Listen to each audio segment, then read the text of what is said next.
Hi cruisers, here's the beautiful Margerie Glacier in Glacier Bay, Alaska. Let's see what you can expect when visiting Glacier Bay National Park on your Alaska cruise vacation. On your left or port side, you'll pass by and get to see the Reid Glacier in the distance. You'll then enter the Tar Inlet to get to the highlight of the day, the Margerie Glacier. The port side will have a 30-minute view of the Margerie Glacier, and the starboard side will have a view of the Grand Pacific Glacier. The ship will spin around to switch views for another 30 minutes.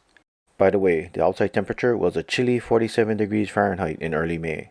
The ship will then head for a quick look at the Lamplugh Glacier, and then a view of the John Hopkins Glacier in the distance. Here's a look at how close the John Hopkins and Lamplugh glaciers are to each other.